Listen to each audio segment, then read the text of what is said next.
acuerdo al neurólogo Hermann, que habla de los 4 lóbulos cerebrales. Entonces, ¿qué pasa? Yo coloco una suma con 3 sumandos. Primera pregunta. Segunda pregunta, una suma con 5 sumandos.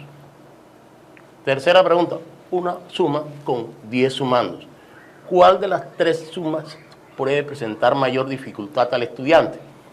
Desde luego que va a presentar la que tiene 10 sumandos. ¿De acuerdo? Un poquito menos dificultad la que tiene 4 sumandos, pero la de 3 sumandos es una suma que la debe resolver el común y corriente de los estudiantes.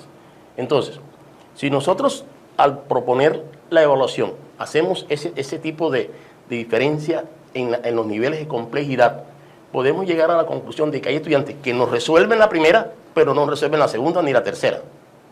Lo que quiere decir que ese estudiante que resolvió la primera solamente tiene los conocimientos básicos de la suma.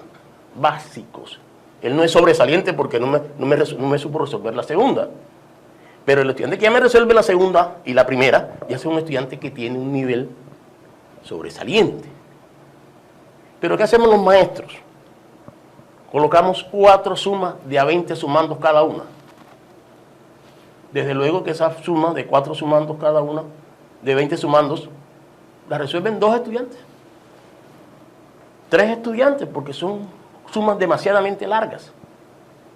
¿Qué pasa? Y tal vez eso es lo que incomoda, o muchos se desaniman, se desmotivan Se también y desmotivan empiezan a coger porque fobia. perdí, no hice ninguna de las 3 sumas porque estaban muy largas, y resulta que le coloco una I, lo coloco un 1, y resulta que el estudiante lo que hace es desmotivarse. Entonces, y le coge fobia a las matemáticas nosotros y raya al profesor. Nosotros necesitamos comprender que los que no comprenden y no saben matemáticas profundas también tienen derecho a continuar sus estudios en otras carreras, en otras asignaturas que a él le gusten. Una persona que no sepa, que no le gusten las matemáticas puede ser un buen abogado, puede ser un buen profesor de sociales, puede ser un buen profesor de literatura. Entonces, ¿qué sucede cuando nosotros le decimos a un estudiante que perdió matemáticas y que la volvió a repetir y la volvió a perder? Le estamos diciendo a usted, le estamos cerrando el paso en su vida. Nosotros necesitamos abrirle espacio a esa persona que, aunque no comprenda matemáticas, él pueda optar por otras carreras diferentes. ¿De acuerdo? Entonces necesitamos maestros mucho más flexibles, más comprensivos y que coloquen a la evaluación como un proceso de investigación y que la nota que yo le coloque al estudiante también me corresponde a mí, porque yo no he podido que el estudiante supere la dificultad de matemáticas. Es como el médico. Si al médico le lleva un enfermo y le mandó la primera fórmula, no tiene ninguna mejoría, él intenta con una segunda fórmula. No resuelve el problema del enfermo. Él tiene que recurrir a una junta de médicos para que tratemos de resolver el problema del médico. Los únicos que no hacemos ese tipo de consultas cuando los estudiantes nos van mal somos los profesores. Si el estudiante va mal, va mal.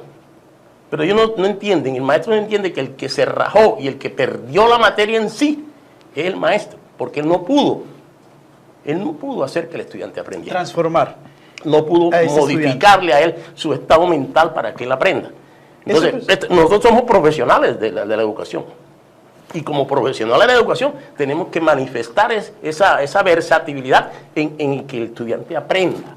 Maestro que no logre que el niño aprenda, el maestro ha fracasado.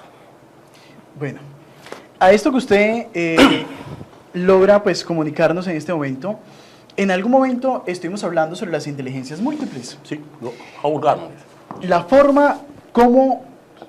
Es que este tema de la educación pues a mí realmente pues me apasiona mucho. Entonces, ¿cómo vemos que el niño no es bueno para matemáticas, pero es muy bueno para el español? Sí. No es bueno para español, pero es muy bueno para artes. No es bueno para el arte, pero es muy bueno para el inglés.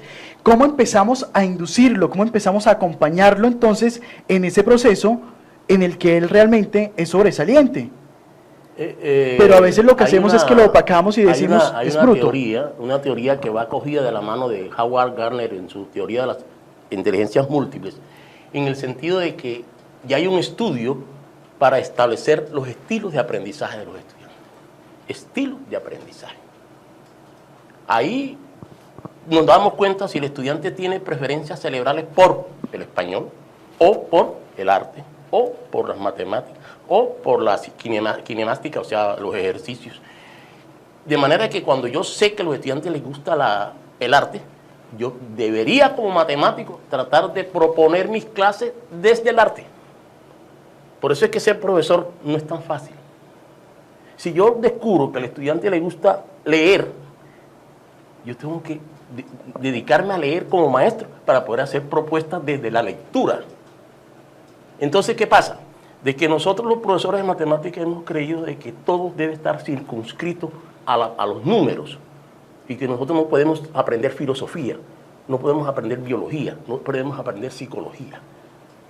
Y hoy, quien no sepa, maestro que no tenga conocimiento de cómo funciona el cerebro y qué parte del cerebro se afecta cuando hacemos proceso de aprendizaje, es un maestro que está trabajando a ensayo-error, a lo que salga. Y ese es el gran fracaso que tenemos en la educación. Nosotros los maestros necesitamos apropiarnos de todo lo que tiene que ver con los funcionamientos del cerebro. Porque el cerebro es el que comanda todo. Y si yo no conozco eso, ¿cómo puedo dar una clase? ¿Cómo lo adiestramos?